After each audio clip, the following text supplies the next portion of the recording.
খনার বচন মূলত কৃষি তত্ত্বভিত্তিক ছড়া, আনুমানিক 8 থেকে 1200 শতাব্দীর মধ্যে রচিত।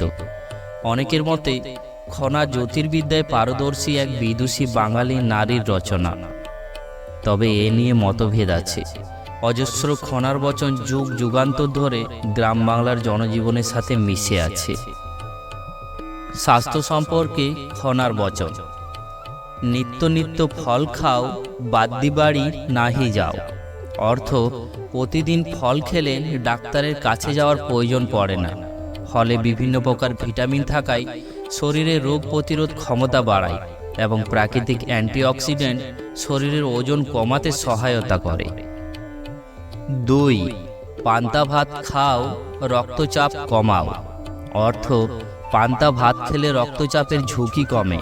পান্তা ভাতে পটাশিয়ামের পরিমাণ বেশি থাকে এবং সোডিয়ামের পরিমাণ কম থাকে। তার ফলে মানব শরীরের উচ্চ রক্তচাপ নিয়ন্ত্রণ রাখতে সহায়তা করে। 3. আতে তিতা দাঁতে নুন, উদর ভরো 3 কোণ। অর্থ, মাঝে মাঝে তেতো নিমের পাতার সাথে সামান্য লবণ মিশিয়ে দাঁত মাজলে দাঁত ভালো থাকে। পাকস্থলীর 4 ভাগের 1 ভাগ জায়গা খালি রেখে খাদ্য গ্রহণে স্বাস্থ্যের উপকার হয়। 4. কোষ্ঠকাঠিন্য কমাতে ভাই পান্তা ভাতের জুড়ি নাই। অর্থ, পান্তা ভাত খেলে কোষ্ঠকাঠিন্য দূর হয়। পান্তা ভাতে পটাশিয়াম এবং জলের পরিমাণ বেশি থাকায় কোষ্ঠকাঠিন্য দূর করতে সহায়তা করে। 5. জ্বর ভিটাই তুলে ঘর, সে আসে তারই জ্বর। অর্থ, অপরিচ্ছন্ন স্যাঁতসেঁতে জায়গায় বসত ঘর বানালে সেই ঘরে বসবাসকারীর অসুখ বিসুখ লেগেই থাকে। 6. আম নিম জামের ডালে দাঁত মাজো কৌতূহলে।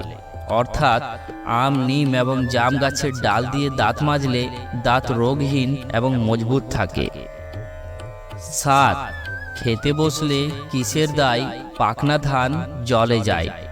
অর্থ, জমির পাকা ধান যদি জলে ভেসেও যায় তবুও খাবার গ্রহণের সময় ব্যস্ত হওয়া উচিত নয়। নিশ্চিত মনে খাদ্য গ্রহণ স্বাস্থ্যের জন্য উপকারী। 8. খানা খাই করে শব্দ, অলক্ষ্মী খুশি লক্ষ্মী জব্দ। অর্থ, শব্দ করে খাদ্য না খেয়ে নীরবে খাদ্য গ্রহণ করা মঙ্গলজনক। 9. খেয়ে উদয়মা ভাত, সাইল করে উৎপাত। অর্থাৎ, ঢেকে না রাখা ভাত বা খোলা জায়গায় রাখা ভাত খেলে শরীর অসুস্থ হওয়ার ঝুঁকি থাকে। 10. পান্তা ভাত খেলে রক্তস্বল্পতা যাবে চলে। অর্থ, পান্তা ভাতে প্রচুর পরিমাণে আয়রন থাকায় মানবদেহে রক্তস্বল্পতা দূর হয়। 11. যত জালে ব্যঞ্জন মিষ্ট, তত জালে ভাত নষ্ট। অর্থ, বেশি সময় ধরে তরকারি জাল দিলে বা সেদ্ধ করলে তরকারি সুস্বাদু হয়, কিন্তু ভাতে বেশি জাল দিলে সে ভাত খাবার যোগ্য থাকে না।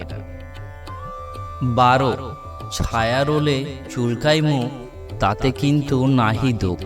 অর্থ, ছায়ায় জন্মানো ওল তরকারি হিসেবে খাওয়ার সময় সামান্য মুখ চুলকালেও তাতে দুঃখ নেই, কারণ ছায়াযুক্ত জায়গায় ওলের ফলন বেশি হয়, তাতে আর্থিকভাবে লাভবানও হওয়া যায়, তাই মনে আফসোস থাকে না। 13.